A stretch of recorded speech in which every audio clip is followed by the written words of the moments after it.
Welcome back to the X podcast. Sitting here with Zachary Brown and Timothy Moore. Hello. Wow.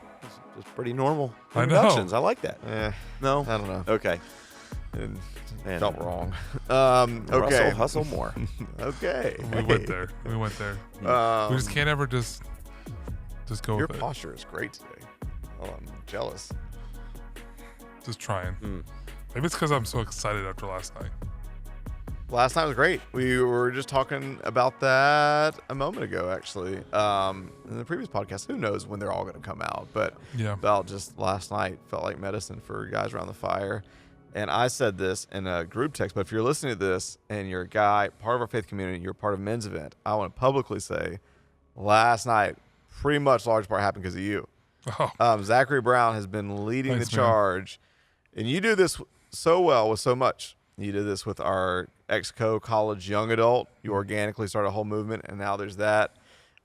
You have been great at empowering and leading the way for the women of our house to have an inspired ministry, and a lot of work behind the scenes happened for you to set up an amazing night last night. And one thing we did say briefly on last podcast is everybody that came seemed to have the same two remarks, whether they were on staff or not on staff, which is, I wasn't expecting this. Wow, there's way more people than I thought there'd be. Holy smokes. I think, did you get the final count? 213. Wow, 213 people. And on top of that, it was an amazing night. Yep. And amazing. But a lot going on outside of our world in the world. And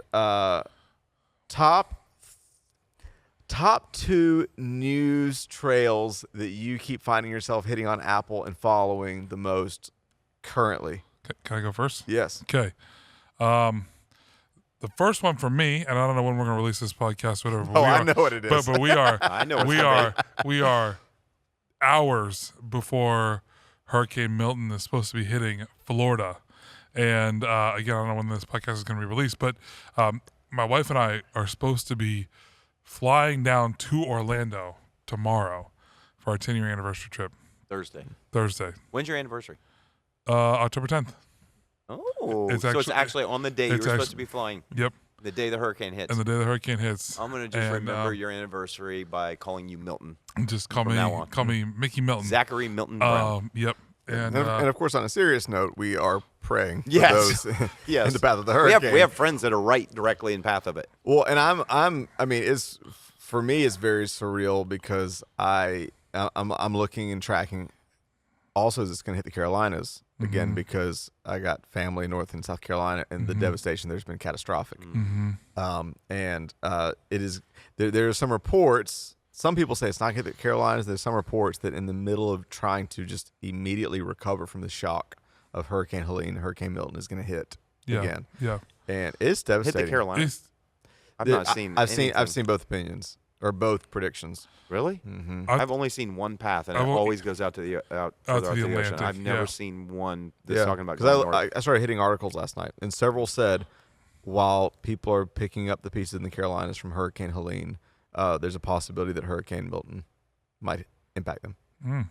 Who knows? I've not seen that. And the one thing that we've seen from the path, at least as of now, is it continues to keep moving further south. Yeah, like Sarasota, just south of that is Venice, I believe. It's Fort Myers. Fort Myers, like it's, and it could wobble by a couple miles here or there, but storm surge is like 10, 15 feet. And Sorry, he looked over me when you used the adverb wobble. That's what they're calling verb. it. A verb. That's what They calling it wobbling? That's literally what they're calling it. Really? Because it could go back and forth? Yes. Oh. Yes. I've never heard I'm that before. using the meteorological I don't doubt you. term. Just caught me odd. Wobble.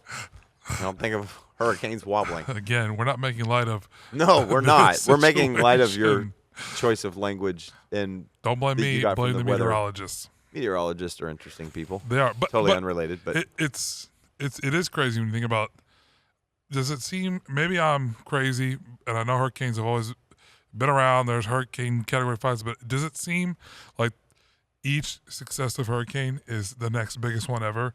and they just keep getting bigger and bigger and happening with more frequency. Are you trying to say that global warming's a real thing? No, I'm not trying to insinuate that. That's what you were insinuating the other I'm day not. when you were texting me. You were trying to say that. Perhaps, Yeah. but there's also other theories as to why. What are the other theories? Well, Marjorie Taylor Greene had I one. was in a conversation with some other people. I'm not going to name names. They may or may not be close to me, and they seem to insinuate that the government has the power to control the weather. Was this Charlie and Lily? Charlie and Lily. For those who don't know, that is his 7-year-old and 5-year-old. 8-year-old and 6-year-old. Okay, 8 and 6. Sorry, Yeah, both yeah. had birthdays. Yep. That the government is actually, instead of like the butterfly effect, it's actually like the government effect. That somehow they're able to turn it up a little bit. I'm afraid to ask this, but out of sheer fascination, how's the government doing it? I have no idea, but there's a whole thing with seeding clouds, and you can like affect weather patterns. And apparently, we've had the ability to do this Maybe since they're Vietnam. heating it up. Okay. Yeah, I saw one. I think it was one of the most ridiculous comments on one of the things I followed, and it was like, every time you guys do radar things of it, you're actually heating it up. I was like, I doubt it's that significant. Yeah, my cousin who's been on this podcast, I won't read it, but he gave one of the most powerful, intelligent, partially scathing posts the other day as somebody who's living in the Carolinas and seen the destruction and known, seen the deaths and everything else, talked about these moments of catastrophe and disaster are heartbreaking enough without people adding on conspiracy theories and misinformation and believing every single thing from their political agenda. These are moments to weep with those that are broken, help the way we can. I'm so glad our church, I'm blown away, honestly, by how much our church gave Sunday. We got people from our churches on their own going, bringing relief.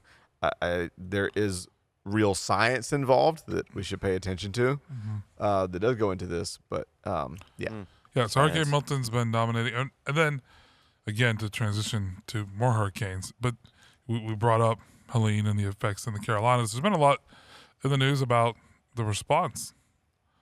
Actually, in terms of how people responded to Helene. I just heard this was kind of sad. Some people in our church, they have friends who are in the electric company. A guy works for the electric company. I think local here, dispatched to, I think, Asheville, one of the places. And I guess he called his friend back here the other day just a mess, and just broke down and has been traumatized by what he has seen. This is somebody who, when you're work for an electric company and they send you down to help go fix and restore electric, but by this point you've actually pulled 8 bodies out of trees and other things of people that are dead, you are traumatized. Like, I couldn't imagine what it's like when you're the first one for whatever, pulling a lifeless body out of something. Like that would affect you. And especially if, like, this isn't your work. Yeah. You get up on a pole and hook up electric wires, and all of a sudden you find yourself doing that. And so it is massively devastating what's happened in the Carolinas. And we have friends that we've been texting this whole week with that live in Bradenton. And so Could be a direct hit. Yeah, and so it's supposed to direct. I mean, what is it? Wednesday. We're recording this Wednesday afternoon, so it's about hitting there. Did they evacuate? No, but they don't live. They live probably a good 10, 15, maybe 15 or 20 minutes from the coast. Okay. So I think the highest risk has to be surge and flooding. They have like zones. Yeah, it's got to be based off of like A, B, and C. Yeah. They evacuated all the zones. So if you were in one of their hurricane evac zones, you were supposed to leave. But they have metal. I mean, they sent us pictures. They've been all this week. They have metal shutters. The metal hurricane shutters that they put up over all their windows. They're just getting prepared for it and hoping it doesn't cause too much devastation. And for people who've lived in Florida for over 20 years, they seem pretty concerned about this one. Yeah.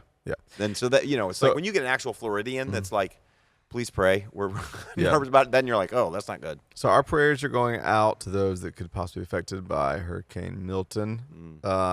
Believing for you to go see Mickey at the right time.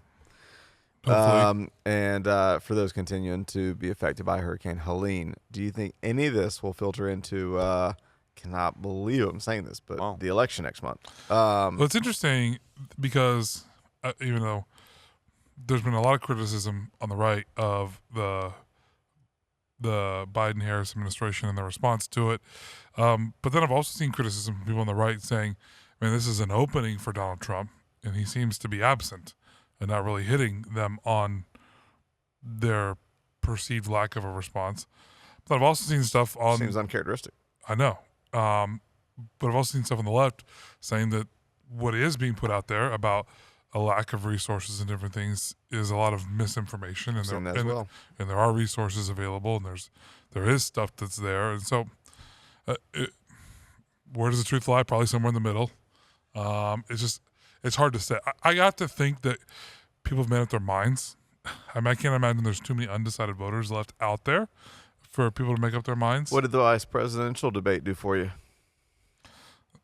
Not much in terms of like. Wow. In terms of swaying What? So you, a don't, vote, so you don't like Blue Eyes? what are you talking about? JD, Blue JD, Eyes. Mr. Blue Eyes. Oh, he That's what does- everybody was talking He about. does. Piercing. He does have They a didn't very mesmerize Blue you? Eyes. Yes, Okay. which is good.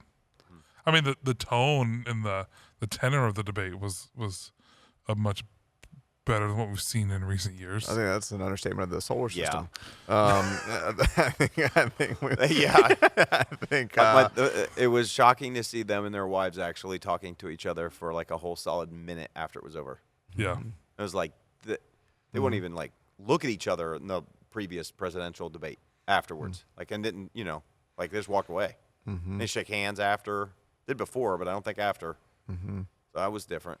it was I mean, it different. just felt like, oh wow, it's possible to have respectful dialogue. Wow, this is what it should look like. I was blown away. I was shocked, and then also saddened. That I was like, oh, this, on the highest office level, this is not happening. But It's interesting. yeah, It is. I think the one thing I've been processing when it comes to like tone, tenor, the optics of a debate, and really optics of our political system in general. Social media has become ever more prevalent in our society, and it has. I talk like it's a new thing. It's not a new thing. It's been here. We've felt the effects of Facebook. it really for the last 10 years. Since 2014, we've really seen the rise and takeoff of it. But I don't think it's coincidental that as you've seen a rise in social media, you've seen a rise in quote unquote the optics or the dramatization maybe, or the over dramatizingness of debates or political moments. And I wonder, when you get someone who, let's be honest, Donald Trump used to be on television, was on television as political theater. And of course, you got career politicians who used to be on television. They used to play a game. Like, it just, sometimes I wonder how much of it is real and how much of it is just, I don't want to say scripted, but how much of it is they're not playing a character. That's the wrong word too. But like, it's interesting. but it is almost like a playing upness to what is happening, or trying to sway a narrative or create a narrative by what you're doing in a debate. It's interesting you bring that up. I'm curious what you think of this take. Like, a lot of people that have been close to the Kamala Harris campaign talk about how tough it is, like when she's put into settings where she's supposed to like speak on something or do social media, because people really can't get a read on her, like her personality, her actual mode of communication, like where she's actually at. Really hard to tell. She's very polished. And in one of the leadership settings I'm a part of, they had this one of the guys on there. They had a 30,000 foot view take, but then distilled it into this one thought. They said, I feel like what the American people are left with is a candidate they don't like and a candidate they don't know. And he said, and the people are going to have to decide which one's more terrifying. I mean, I think that's one way to look at it. I'm asking you. What do you? I mean, I think you can what does it mean to know a candidate? I mean, we know.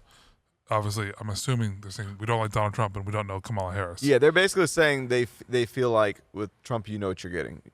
Like you either like him or you don't. You know what you're getting. But I do think a lot of people feel like with Kamala, it's like, wait, who actually is she? What does she actually stand for? What is she? But I would ask the question, why do people feel that way? I don't know. I think Maybe because she's flip-flopped on a bunch of her.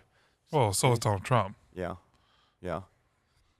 But we've had enough time to see him be like what he is. I said more recently. Well, and also if I could say this like kindly and respectfully, I think Trump himself would say I've heard Trump say himself, so this is not like an attack, but he said, it's not easy for him to let things go. And I don't know that he has that muscle a lot of people have to restrain what he's thinking and feeling. Yeah. I mean, every speech he gives is an ad lib. Mm-hmm. And Kamala's the opposite. It feels like Everything's. In fact, there's been almost to the extreme. There's been a lot of. Have you seen all the teleprompter things that have happened recently? And people are like, wait, what's? And so I actually think there's a lot of people that feel that way. I kind of want to see. It's kind of one of those things. Here's what you want to see with both of them, right? I want to see what was the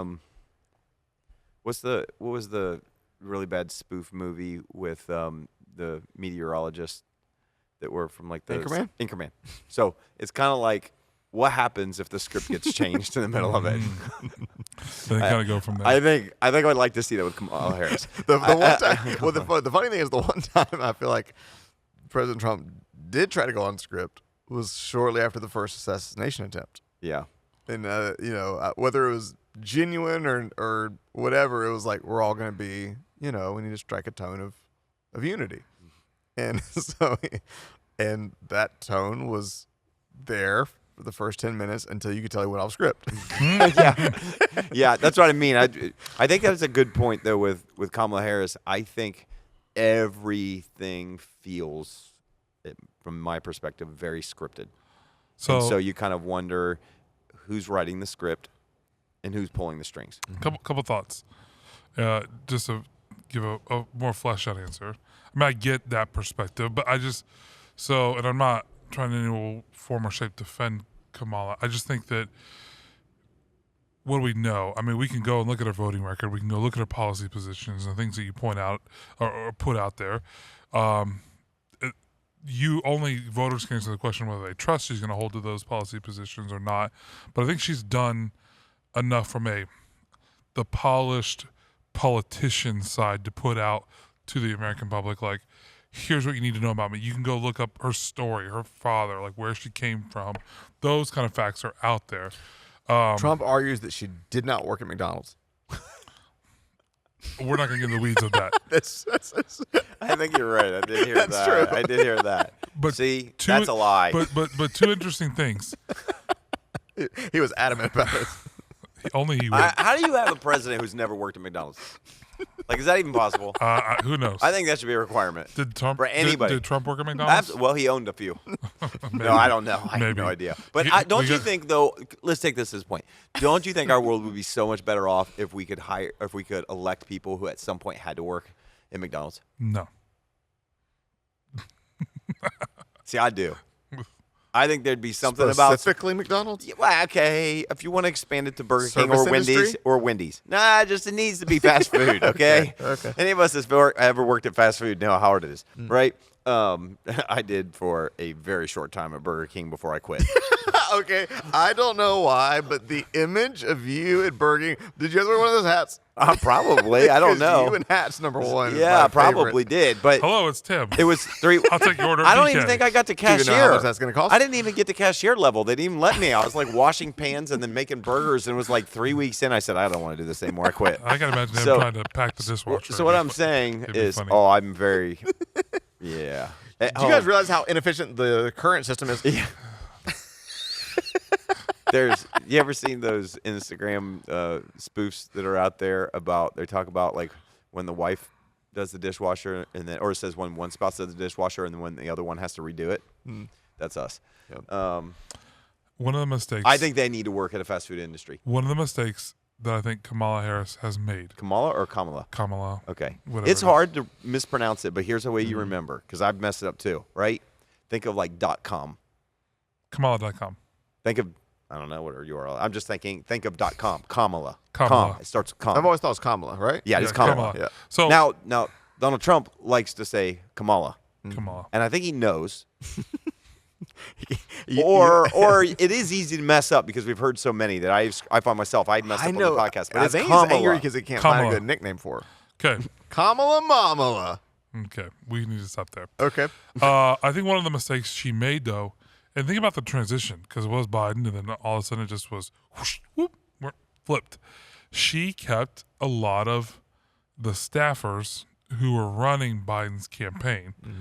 And kind of a hallmark of Biden's campaign was Build back better. He wasn't going to do a lot of media availability.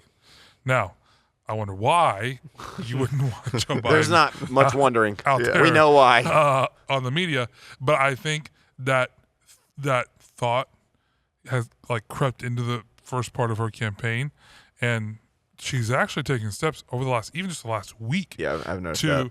to address some of those things. She was on Colbert Show last night. Colbert Show.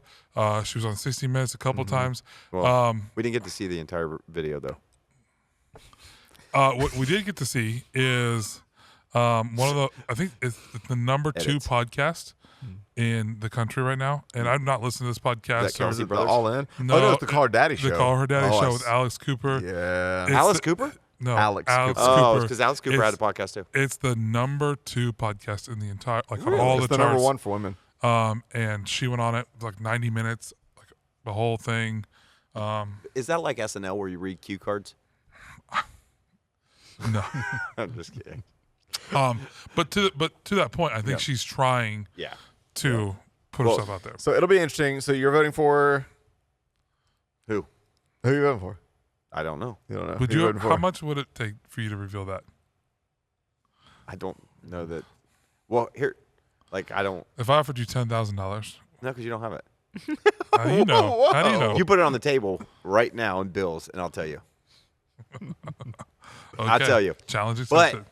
I wanted to throw out Okay. before we move on from. I don't know what this subject was. Is we talk about current events. Okay.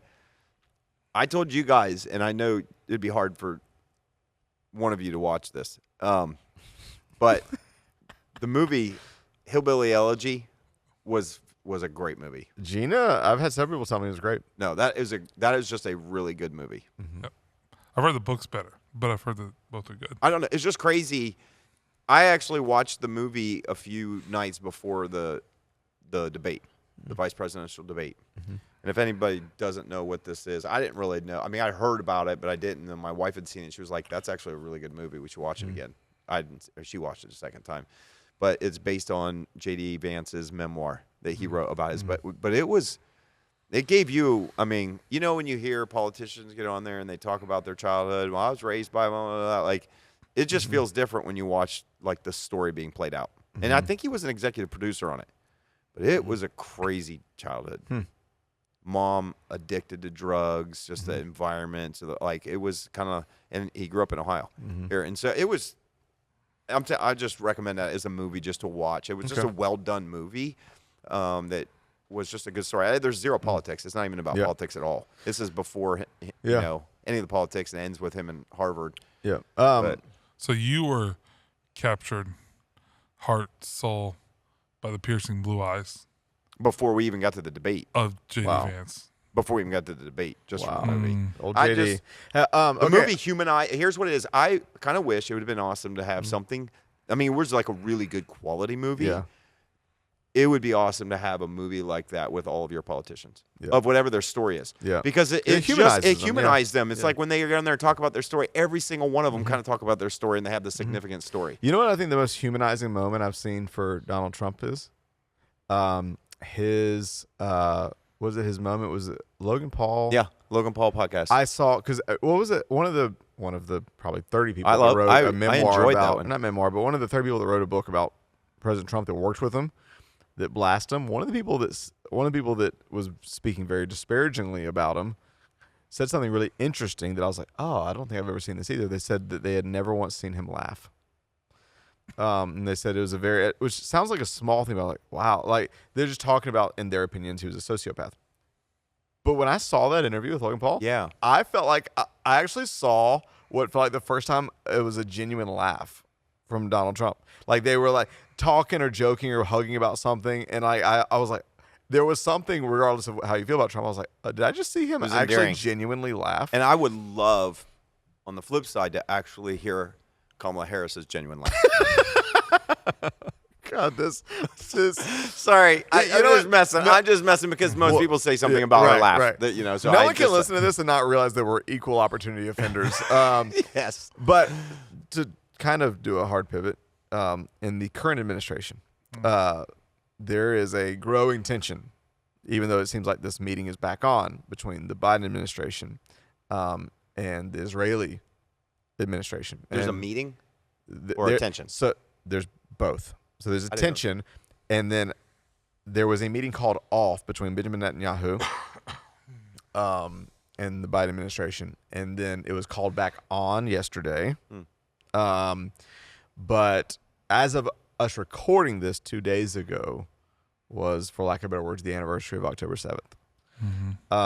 And obviously, I mean, I don't even know where to start, but right now the hotbed of the Middle East is feels like global, biblical almost proportions of everything that's happened in Iran. And I mean, Israel over the last 2 weeks has just gone on a rampage against every Iranian proxy they can reach.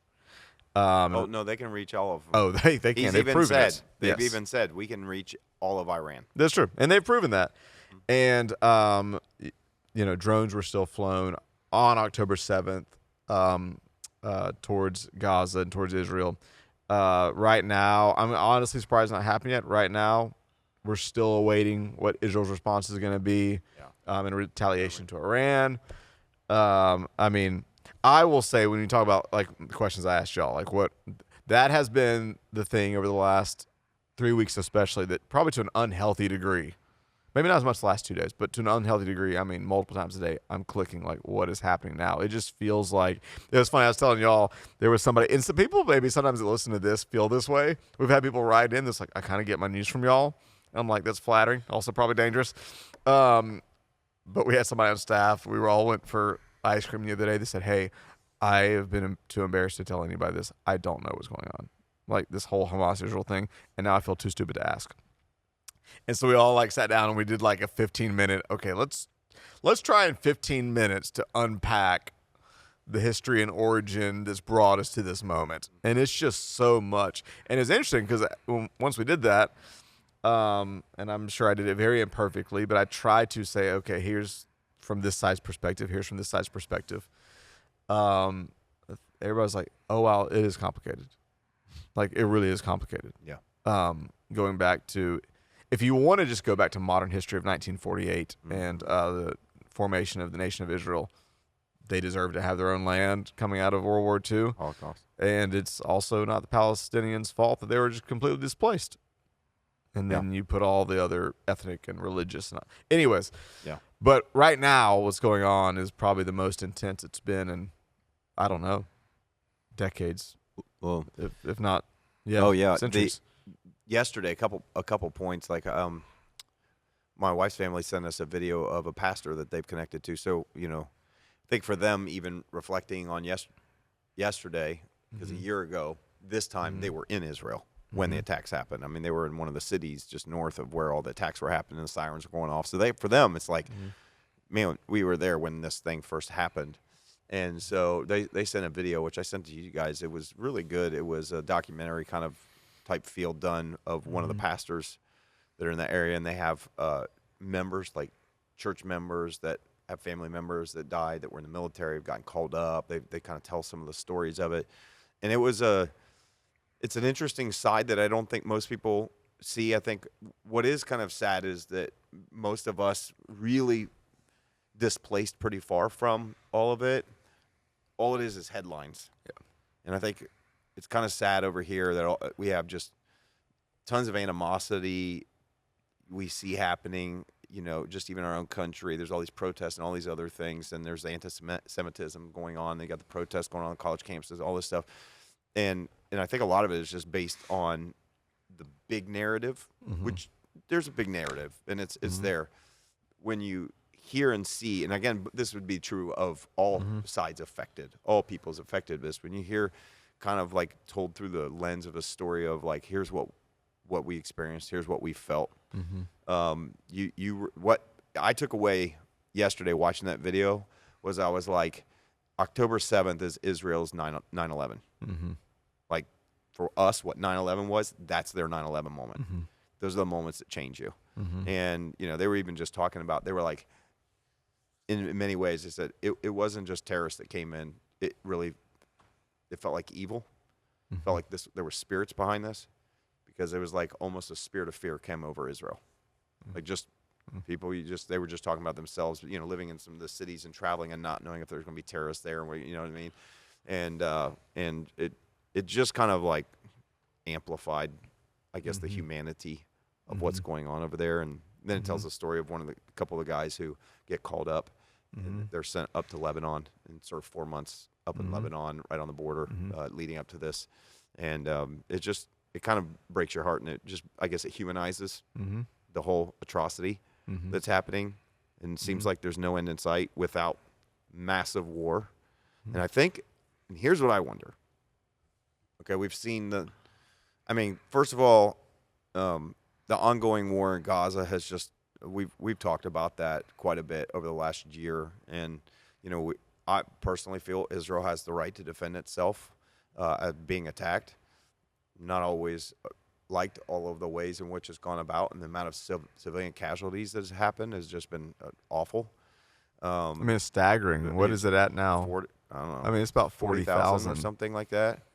And then Hezbollah, what was kind of like, they had different rockets and stuff firing back and forth, and you knew there were tensions the whole time. Because even, a lot of people forget this, but even when October 7th happened, I think the very next day or the same day, Hezbollah was firing rockets from there. So again, now there's an attack on both sides from the front. So this wasn't like they were just like, oh, we're innocent, we're not doing anything over here. And what I reflect on the last few weeks was, what kind of shocked the world was the calculated, strategic military plan that Israel had that nobody knew about, which started with communication pagers blowing up, thousands of them in a coordinated attack. Which I'm telling you, once we're through probably the effects of this, like maybe it'll be 10 years from now, looking back, there'll be a case study done on what Israel did with Hezbollah, because there is such a strategy behind that. First of all, how does a whole military Iranian-backed terrorist type of groups place orders for thousands of devices? They used to use phones, but felt like they were being compromised. So then they go to the old-style pagers. How does Israel get control of the manufacturing of the pagers and put explosive devices in all of them that could be set off at any one given time? Like crazy. How? I'm telling you, there's going to be a case study on this. This is one of the most insane things. Have you watched the videos of the 3 different ways it could have happened? 2 days later, have intelligence so high that they knew were Nasrallah, who was...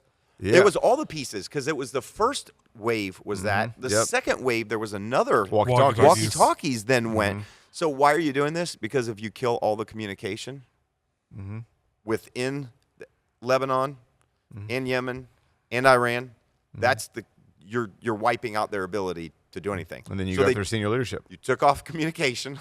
Then you knew where senior leadership, which is really hard to know. They kept him hidden.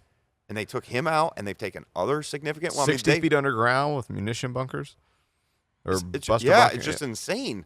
The precision with which they've done Lebanon does not look like what they did in Gaza for whatever reason. But they have really decimated, I think, some of their leadership and are moving in. The show of force that they have used and the strategy has been Again, regardless of how you feel about it, has just been shocking and almost from a military standpoint, regardless of it, it's like impressive. Mm-hmm. Just impressive. It's been interesting to watch. Just the response.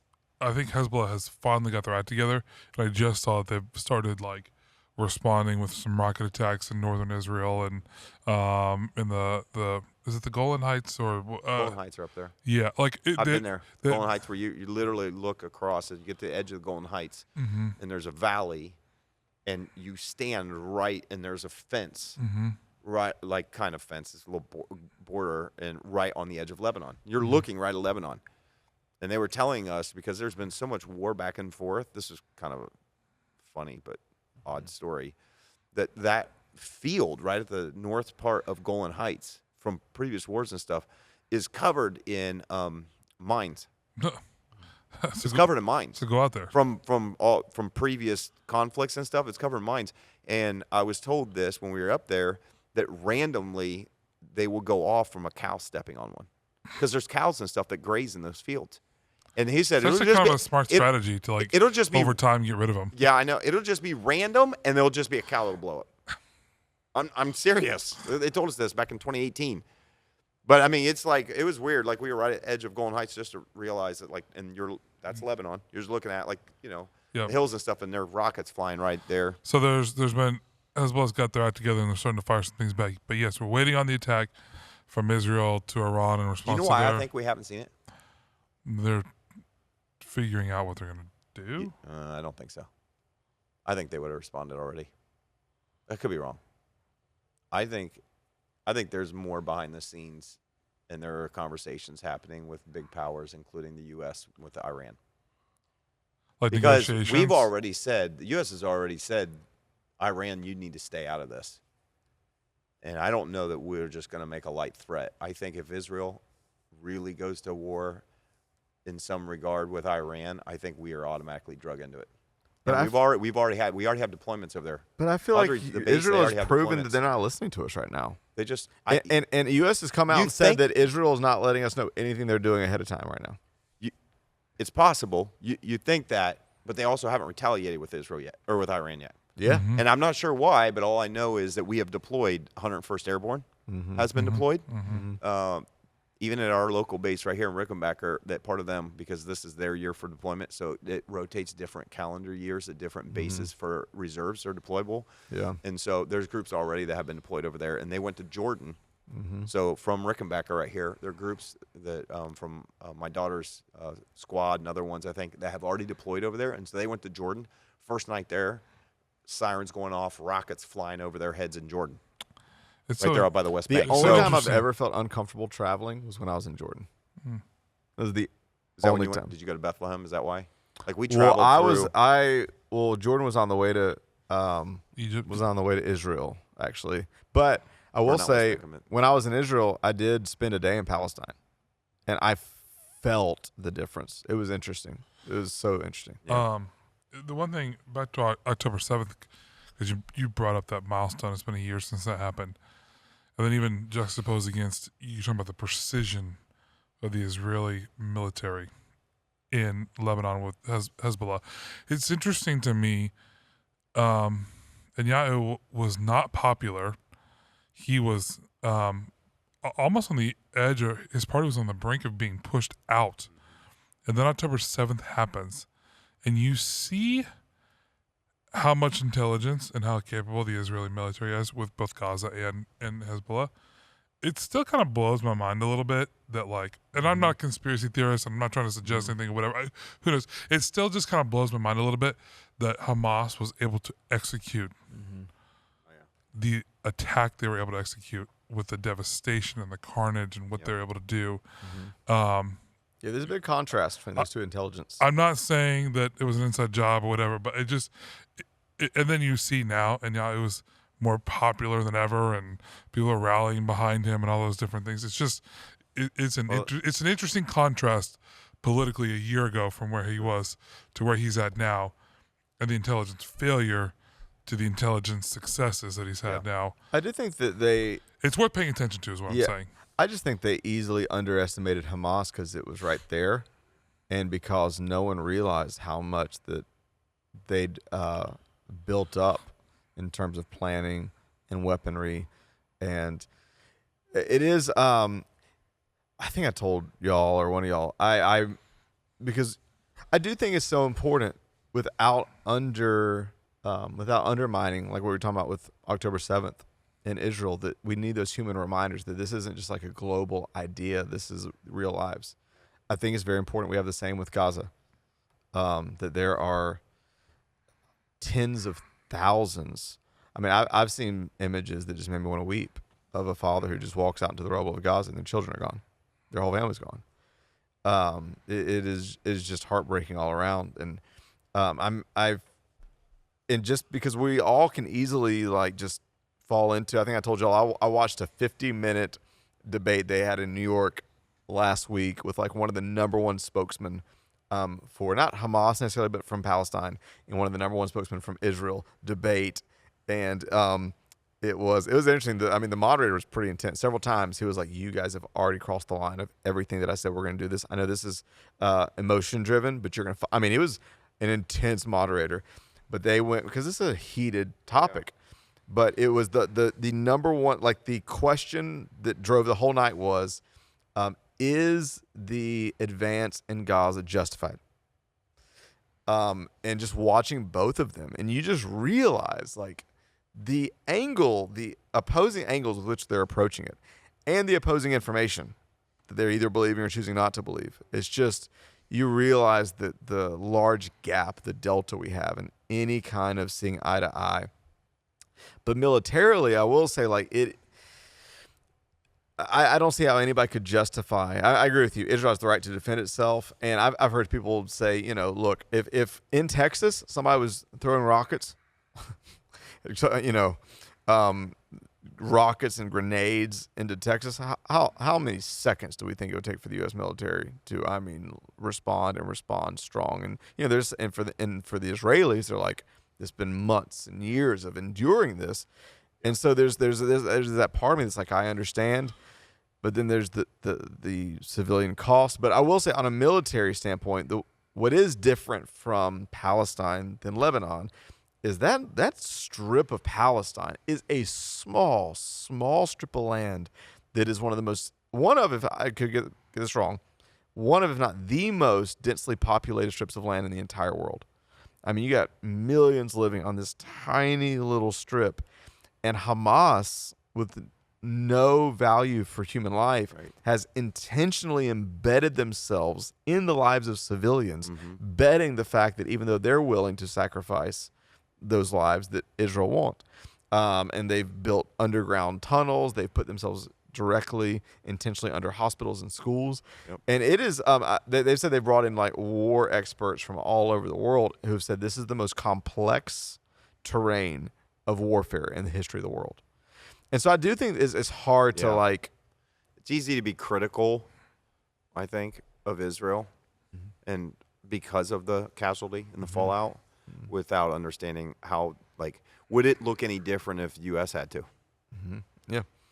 Would it look any different? We want to be critical of that. Like, if anybody were to go in there, because this has been the conflict at Gaza has been decades long. Yeah. There have been, again, and there's perspectives on all sides of this, right? From it's an open air prison, we can't do it. Israel doesn't allow this to, as they're like Israelis kind of have like, hey, this is our border, whatever. To at times Hamas launching rockets and things like that just into it from schools and other things, knowing that they.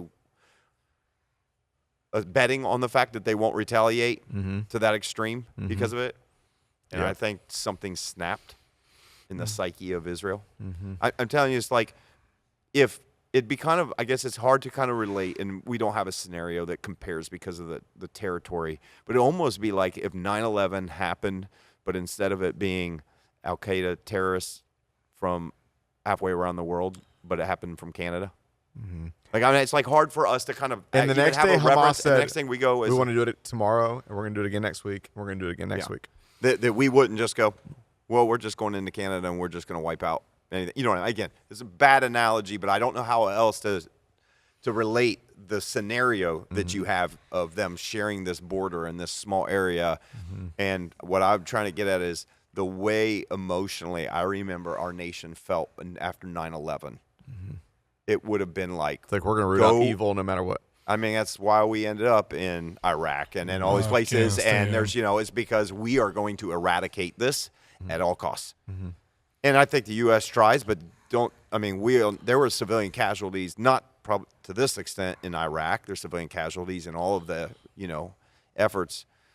Yeah, Not quite on this scale. And not to get all super spiritual or whatever with this process, but we approach this obviously with some faith backgrounds or lens, and I just think it's hard because you go and you eradicate as many people as you can, but the spirit of Hamas just feels like how do you even eliminate that kind of a thing? And you just see that going to take root in the next generation.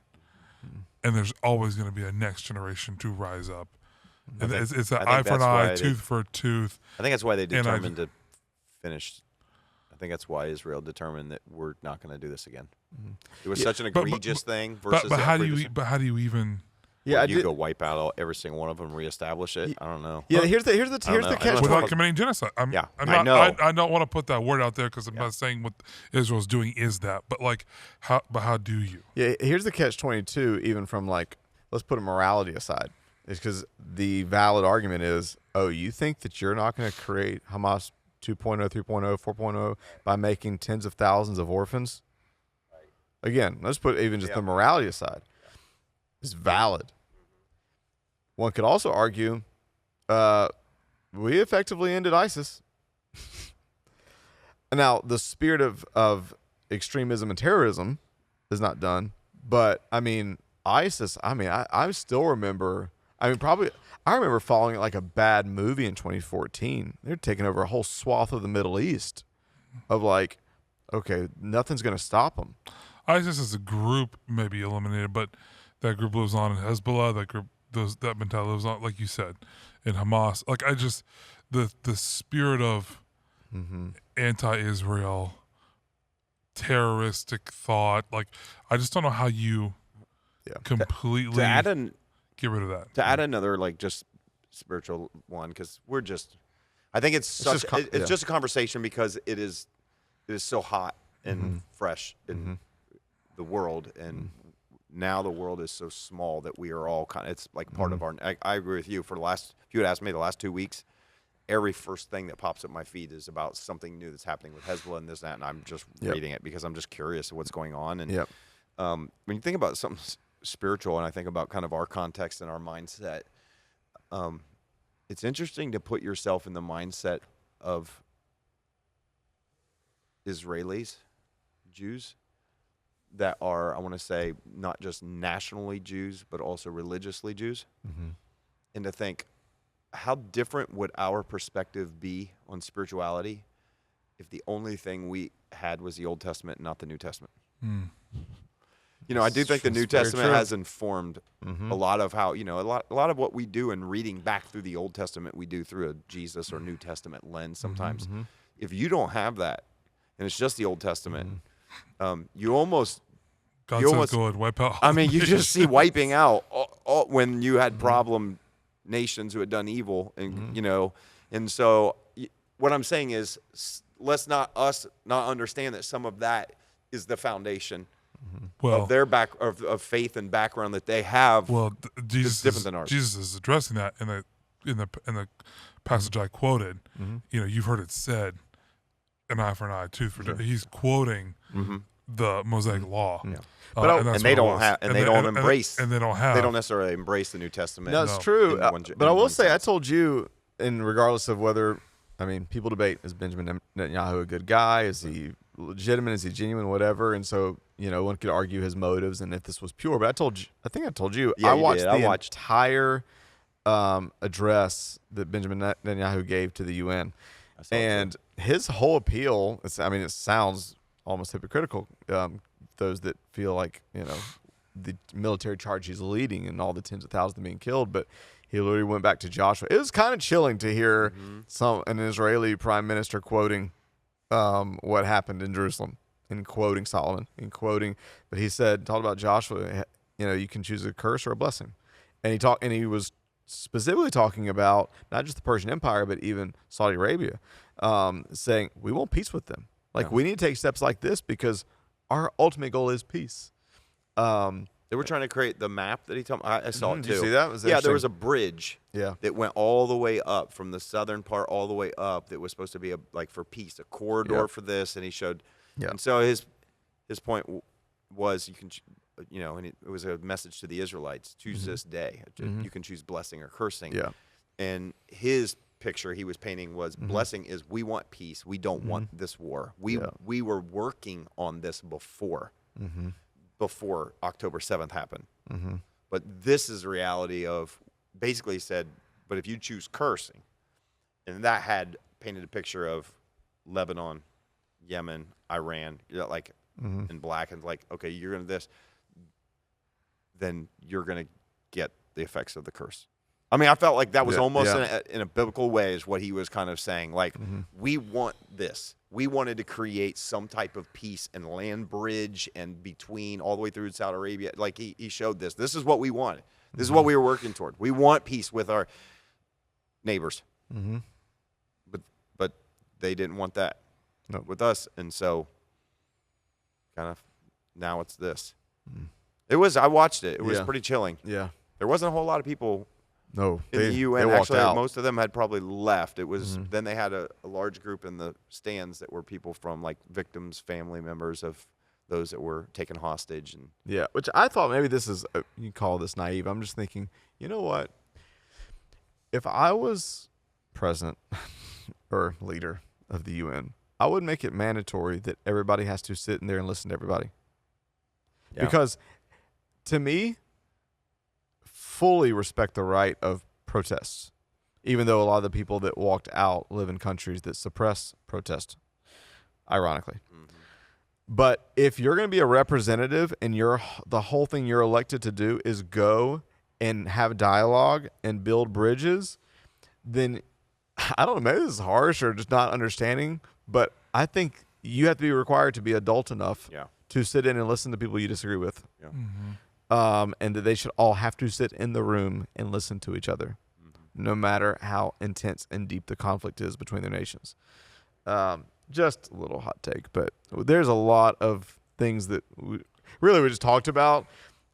There's not really a great takeaway other than I have found myself compelled more often than usual we need to pray about these things. If you're a person of faith, there is a lot, and it can feel almost overwhelming. Like, what's my one prayer my one prayer is not going to shift the Middle East.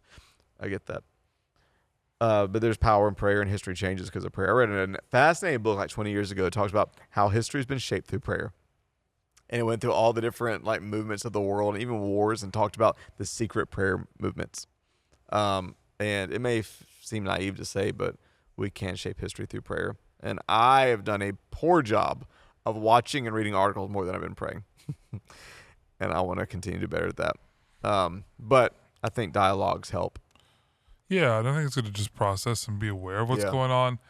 I actually did want to put this out there for anyone listening. I think it's easy for us to consume a lot and read a lot, and I know you probably consume and read a lot, but one challenge is how do you in this season, again, not let your phone, not let the news cycle dominate your thought process. And I just think there's so much good that's actually happening in the world. Yeah. There's so much there's so many other things that demand our attention that are better than these things. And so I really found myself in a place of like, okay, what's the healthy balance between staying in the loop? I want to be aware. I want to be knowledgeable. I want to be prepared to give an answer, not just for my faith, but just for what's happening. But how do I not let this dominate my thought process? And so that looks like, putting the phone away and talking with my wife on the couch at night, or watching a show, or reading a book, or You don't even need your phone. Just listen to the X podcast, and we'll give you all the news you need. Says Pastor Tim. That's what you were thinking. I appreciate the plug. It's just, why do you need your phone when you can get everything you need right here from the horse's mouth? So if you Is that what you meant? so subscribe to the X podcast. Yes. And So hit subscribe button and all like things. and share, and who cares? Yeah. I see what you're saying, Pastor. Yeah. Let's move on. I just thought it was an amazing setup for encouraging was. people to get their news straight from the source. Yeah. So we're so From glad. the most journalistic source there is. So thank you for joining the News Hour with the X podcast. Yes. For all of us here, signing off. There you go. I mean, a good You're welcome. you know, a good topic for conversation for another time is I feel like there are a lot of people that are really engrossed in the news or literally know nothing. Yeah. And I've had multiple people tell me, they're like, no, I choose to not watch or put any of that in my mind or in my spirit. And people tell me it's wrong. I should be aware, but I just don't. Maybe it'd be a good conversation for. I don't think there's a one size fits all for everybody. Everybody has to decide what's healthy for them. But that could be an interesting conversation for the future. Maybe let us know if you watch this. Are you in one of those two camps or in between? Do you probably consume too much news, or are you kind of the proverbial, I'm going to put my hands over my ears and ignorance is bliss, or are you somewhere in between? It's probably more black and white than what we're willing to admit, What's that? if I'm being honest. As far as people either consume it or just ignore it? Yes. Yeah, that's what I'm I'm not saying. sure. I'm in the middle. I'm not sure there's a. I'm in the middle. I'm not sure there's a great I middle don't ground. consume a ton, but I consume some. Usually, like, From the people that don't really watch, they would probably consider your level of assumption a lot. I compare myself to people I know that have a TV on in their house with the news channel on 24/7. I never turn the news on. Those people Almost must be over 80 because who still has a TV with channels that? Well, you know what I mean. Streaming doesn't matter. I'm just saying. I know people that still do that, and it's just on constantly. Yeah. We never do that. Yeah. Never watch the news. I get most of mine from reading articles, and I do read a couple articles a day. But I, unlike journalist Bob over here, I don't have a subscription like he does, which means he reads every article there is to get his money's worth. It's definitely not true. You don't have a subscription? I have a subscription Okay. to Apple News, Yeah. but I don't read every article. Okay. Well, I can't because a lot of them are you got to pay for the good ones. So, but Yeah, I did journalism, Jed. Yeah. Journalism, Bob. So I feel like I'm in the middle. I'm gonna start a note. Of all your that nicknames. every time I get on this podcast, every nickname I You should. And You we'll absolutely just, and We'll should. just go back over the years. And we'll just, You know what'd be funny is if we did a little outtake cut up of every intro with a different name. Yeah, mine has usually that been has used been given now. to you. I love it so much. It's the best. I'm sensing a slight tone of sarcasm No, in your it's voice fine. right now. It's fine. Yeah. Yeah. I receive your challenge. Let's not be Yeah, dominated by our phones. Thank you. Let's. Speaking of which, yes. I am currently listening to Reconnected by Carlos Whitaker. You Is it love good? it? I'm about halfway through. Do you like it? I do. It's interesting. It's fun. It's like it's him telling his experiment. Yeah. There's good stuff in it. Yeah, we need to talk about. I That'd be ordered fun. the physical copy, but I've not started yet. Yeah, it's fun listening to it because it's him and his voice and playing it up a little bit. Yeah. You know, telling some of it, and so it's interesting, kind of following the journey. Mm-hmm. But it really has. It's just great. I think it's almost like one of those things that we need a constant reminder because how Yes. much do we just go back and are hooked? And so Yes. I found myself yesterday. It was funny. I found myself like driving. And because he talks a bit, like there's sections in there about solitude. There's sections about just different, practices. He talks about just driving places and not listening to anything, not doing, things like that. But I found myself like I had to intentionally do this. We're driving. I have my phone plugged into Apple CarPlay, and I see text messages popping up. You get the little red bubble, and all of a sudden that And you thing restrained inside of you yourself. goes, and I restrained myself, and I thought to myself, I am not going to look at that, and I'm not going to check until I get somewhere. Yeah. And so it was like, but I had to make a conscious, Yep. because it's natural. You're just like, oh, someone texted me, play it back, whatever. And so I had to kind of like, what does it look like for me to kind of like not let that dictate my life? It's funny you say that because listening to that podcast that he did and then them talking about it a little bit at TBCO, that kind of stuff. Yeah. I have a car now that has CarPlay, and so I can put my phone on way. the seat beside me, and I'd see stuff pop up, and multiple times. I mean, I just be a red light, and I literally like, nope. Yeah, wait till I get there, or I literally look. This is sad. The addiction runs deep. 5 minutes. In 5 minutes, I'll reach over and. That's how addicted we are. Yeah, we've got to go though. Okay, Come on, thank you John for Mark joining 10. us. Oh, we had a nickname thrown out. John Mark 10 over here. John Morrison, JMT. Okay, he's just grinning and shaking his head. All right, we will see you next week. Thanks for joining us as always. Hey guys, it's Russ. Thanks so much for listening. We really believe if we can get around tables instead of behind screens, if we can talk to each other instead of at each other, we can make the world better. To help us do that, here are a few things you can do to help. First, if you haven't yet, leave a review on Apple or Spotify and hit subscribe on YouTube. This helps more than you know. Also, if you have been impacted by the community out of which this podcast comes, that's X Church. Maybe you're local or you've been touched by the messages and impact across the country, even the world. I want to encourage you to support this work. A powerful life principle is to invest in the people and places that invest in you. And so I want to invite you to do that right now by going to thex.church/give. You can give a one-time small gift, a sacrificial gift, or even become a recurring partner. Together, let's keep elevating the conversation, thinking higher, loving deeper, and making the world better. Cheers.